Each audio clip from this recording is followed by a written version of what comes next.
Right ఇక details చూద్దాం. విశాఖలో ప్రధాని నరేంద్ర మోదీ పర్యటన దాదాపుగా ఖరారనేట్లుగా కనిపిస్తోంది.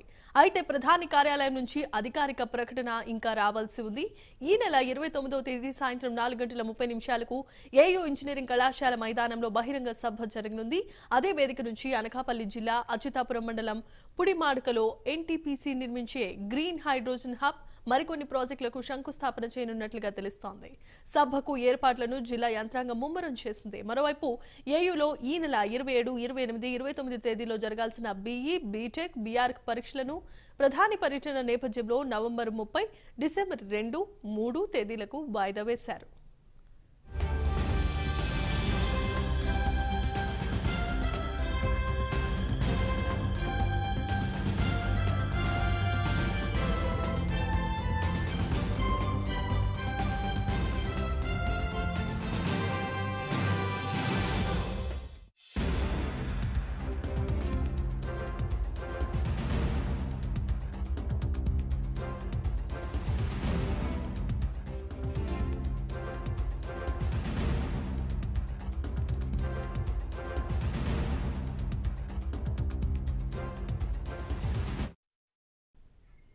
రైట్ ఇక విశాఖలో ప్రధానమంత్రి నరేంద్ర మోదీ పర్యటనకు సంబంధించి దాదాపుగా ఖరారైనట్లుగానే తెలుస్తోంది. అయితే ప్రధాని కార్యాలయం నుంచి ఇంకా అధికారిక ప్రకటన రావాల్సి ఉంది. ఈ నెల 29వ తేదీ సాయంత్రం 4:30 ఏయూ ఇంజనీరింగ్ కళాశాల మైదానంలో బహిరంగ సభను నిర్వహిస్తారు. అదే వేదిక నుంచి అనకాపల్లి జిల్లా అచ్యుతాపురం మండలం పూడిమడకలో ఎన్టీపీసీ నిర్మించే గ్రీన్ హైడ్రోజన్ హబ్ మరికొన్ని ప్రాజెక్టులకు శంకుస్థాపన చేయబోతున్నట్లుగా తెలుస్తోంది. సభకు ఏర్పాట్లను జిల్లా యంత్రాంగం ఇప్పటికే ముమ్మరం చేసింది. మరోవైపు ఏఈలో ఈ నెల 27, 28, 29 తేదీలో జరగాల్సిన బీఈ, బీటెక్, బీఆర్క్ పరీక్షలను ప్రధాని పర్యటన సందర్భంగా నవంబర్ 30, డిసెంబర్ 2, 3 తేదీలకు వాయిదా వేశారు.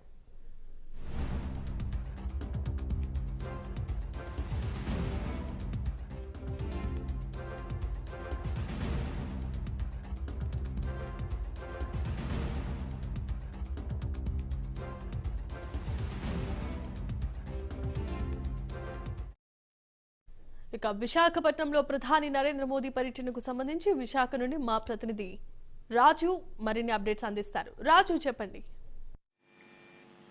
ఈ నెల 29వ తారీఖున ప్రధానమంత్రి మోడీ విశాఖపట్నానికి రానున్నారు. ఆయన మూడోసారి ప్రధానిగా ఎన్నికైన తర్వాత నుంచి ఇప్పటి వరకు విశాఖపట్నంకి రెండోసారి రావడం అయితే జరుగుతుంది. అయితే విశాఖపట్నంలో ప్రధానంగా ఏదైతే గ్రీన్ ఎనర్జీకి సంబంధించి ప్రాజెక్ట్ అయితే దాదాపుగా 12,000 ఎకరాల్లో అయితే ప్రాజెక్ట్ అయితే ప్రారంభించబోతున్నారు. ఆ ప్రాజెక్టు ప్రారంభోత్సవం కోసం అయితే ప్రధాని మోదీ 29వ తారీఖు మధ్యాహ్నం నుంచి అయితే ఇక్కడికి చేరుకోబోతున్నారు అనేది మాత్రం తెలుస్తుంది. అయితే ప్రధాన వస్తున్న నేపథ్యంలోనే మొత్తం పూర్తి స్థాయిలో విశాఖపట్నానికి సంబంధించి కట్టుదిట్టమైన ఏర్పాట్లు కూడా చేయడం జరిగింది. భద్రతా సిబ్బందిని కూడా ఇప్పటికే సెలెక్ట్ చేశారు. అది కాకుండా ఏదైతే ఎనర్జీ కమాండర్స్ ఉన్నారో వాళ్ళని 27వ తారీఖు నుంచి వాళ్ళైతే పూర్తి స్థాయిలో కూడా ఆ ప్రాంతాన్ని మొత్తం కూడా వాళ్ళైతే హ్యాండ్ ఓవర్ చేసుకోబోతున్నారు. అయితే ఇక్కడ ప్రధానంగా విశాఖపట్నానికి ప్రధాని మోడీ వస్తున్న నేపథ్యంలో అటు డిప్యూటీ సీఎం పవన్ కళ్యాణ్, అదేవిధంగా సీఎం చంద్రబాబు కూడా విశాఖకు అయితే చేరుకోనున్నారు. అటు విశాఖకు వస్తున్న నేపథ్యంలోనే మొత్తం విశాఖలో ప్రధానంగా ఏదైతే గ్రీన్ ఎనర్జీకి సంబంధించి ప్రాజెక్టులు ఉన్నాయో ఈ ప్రాజెక్టులను ప్రారంభోత్సవంతో పాటు మరికొన్ని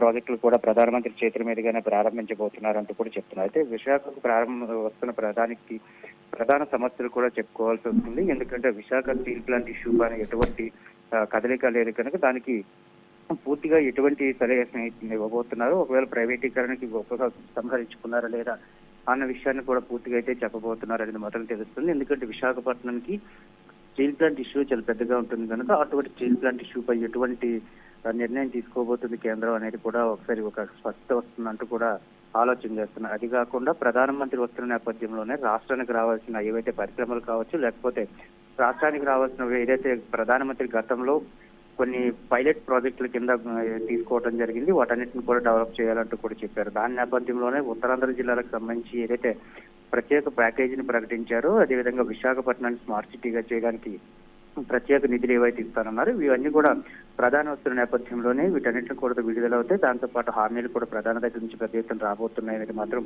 స్పష్టమవుతుంది. పూర్తి స్థాయిలో కూడా ప్రధానమంత్రి టూర్కు సంబంధించి ఇంకా తెలియాల్సి ఉంది. మొత్తం ఏ విధంగా గ్రీన్ ఎనర్జీ ప్రాజెక్ట్ తో పాటు కొన్ని పరిశ్రమలు కూడా పారిశ్రామిక ప్రాంతంగా అభివృద్ధి చెందబోతుంది కనుక ఆ నేపథ్యంలో కూడా కొన్ని ప్రాజెక్టులను అయితే ఇక్కడ శంకుస్థాపన అయితే చేయబోతున్నట్టు తెలుస్తుంది. Right, thanks for the updates Raju.